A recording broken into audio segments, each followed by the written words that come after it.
A Garota de Ipanema foi um marco muito importante para a Bossa Nova, sobretudo para a sua afirmação enquanto género.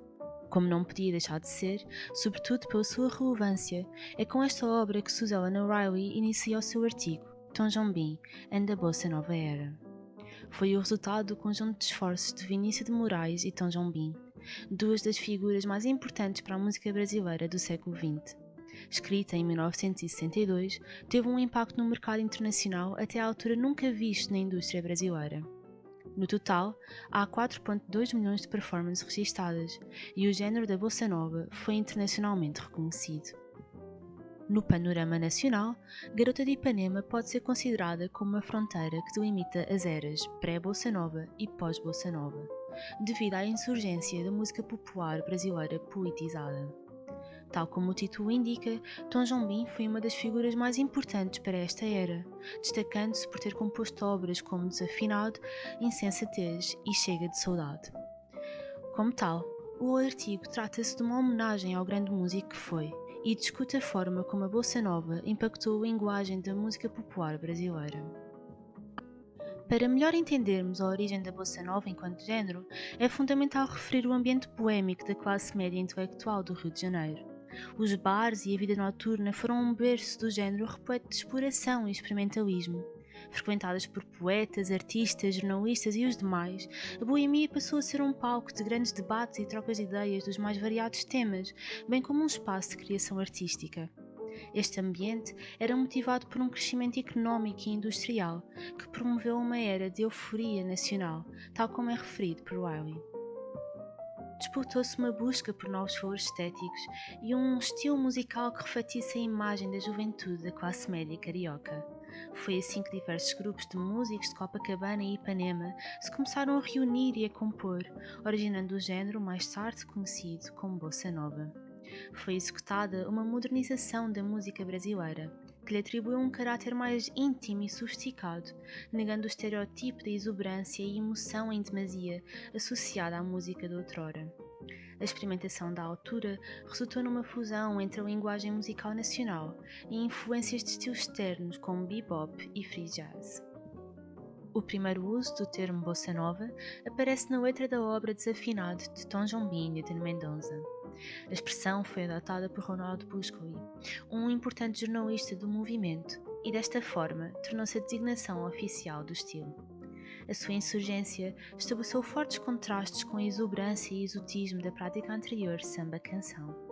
Há uma ruptura com foco na inovação e evolução, tal como se verifica a nível social.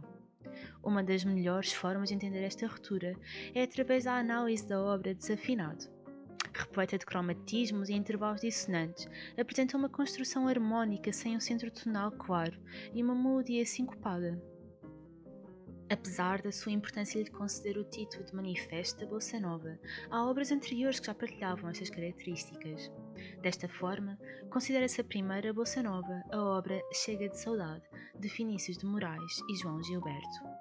Um dos fatores que mais a distingue é ter contado com o contributo dos três grandes nomes do movimento. Tom Jobim, com o seu característico estilo de composição, com diversas modulações e intervalos pouco esperados, contra uma harmonia formada por acordes compactos e alterados. Vinícius de Moraes, com o uso de palavras tendo em conta a sua qualidade musical, de forma a coordenar as diversas acentuações com a linha melódica. João Gilberto, com o seu estilo vocal quase falado e anasalado, que destacava a letra de Vinícius, e a sua técnica de guitarra, com os acordes entre as síncopas da melodia. No meio de toda a boemia, destacam-se locais como Hotel Plaza, Vermelhinho, Beco das Garrafas e o Vilarinho. Aqui, desenvolveu-se uma colaboração entre músicos profissionais e amadores, especialmente em espaços como o Beco das Garrafas, em Copacabana. Com a Academia de Guitarra fundada por Carlos Lira e Roberto Menescal, os músicos desenvolveram as competências necessárias para executar o novo repertório e promoveu um maior reconhecimento do género. Foi neste contexto, em 1956, que Vinícius e Jobim se conheceram no bar Vilarinho. Deste encontro, resultou a colaboração no Orfeu da Conceição, cujo sucesso disputou uma parceria que produziu obras como Insensatez e Garota de Ipanema. O Hotel Plaza serviu de palco para a descoberta de João Gilberto, que se destacou pelo seu estilo vocal e técnica de guitarra. A bossa nova estabeleceu-se de forma definitiva com todas as suas características na segunda metade da década de 1950. A problemática passou então a ser a inserção no mercado musical. Em 1958, com a influência de Tom Jobim, foi lançado o single Chega de Saudade, com a interpretação de João Gilberto. O seu enorme sucesso promoveu a expansão do género, juntamente com o lançamento de mais discos. Tom Jobim nasceu em 1927, no norte de Rio de Janeiro. Desde cedo que foi motivado a envolver-se na área musical, sobretudo pelas influências familiares como os seus dois tios. Com 13 anos, já sabia tocar guitarra e harmónica.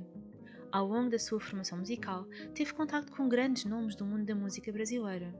O seu primeiro professor de piano, Kay Rotter, foi muito influente na música séria brasileira e introduziu Tom Jobim a compositores como Handel, Schoenberg e Chopin. Mais tarde, estudou com Tomás Terram, um pianista espanhol que chegou ao Brasil através de Villa-Lobos. Villa-Lobos foi uma das figuras mais influentes para a produção musical de Tom Jobim, sendo ele quem lhe introduziu a forma para compor uma música com uma sonoridade distintivamente brasileira. Na sua obra, duas das maiores influências são Chopin e compositores impressionistas como Debussy. Tanto samba de uma nota só como a insensatez foram inspirados por prelúdios de Chopin, e Debussy utilizou diversas técnicas composicionais, tal como a modalidade, dissonâncias não resolvidas, acordes alterados e paralelismo. A harmonia das suas músicas apresenta frequentemente uma ambiguidade tonal. Vinícius de Moraes nasceu em 1913 no Rio de Janeiro. A sua família estava associada à área da música e desde cedo começou a escrever letras. Publicou o seu primeiro livro em 1935, intitulado Forma e Exegese. Ao longo da sua vida explorou a escrita na poesia, livros e guiões de filmes, apenas iniciando seriamente a escrita para composições musicais com Orfeu da Conceição. Nas suas letras, verificam-se influências como Noel Rosa, simbolistas franceses e modernistas como Manuel Bandeira. Utilizava as palavras escolhidas pelas suas qualidades musicais e uma construção frásica paralela, que era sustentada pelo paralelismo melódico no acompanhamento musical. João Gilberto nasceu em 1931, na cidade de Juazeiro. Apesar de não ter tido treino clássico, destacou-se pela sua técnica de guitarra, que contrariava a melodia com um ritmo de acompanhamento particular, que produzia um caráter contrapontístico. Desta forma, foi responsável pela batida característica da bossa nova. Com tudo isto, compreende-se que a bossa nova é um género marcado pela fusão de diferentes estilos e conhecimentos musicais. Todos contribuíram para um equilíbrio dos elementos musicais, a cada um é dada igual importância. Desta forma, rompeu-se com a centralidade do cantor, sendo a obra em si o mais importante.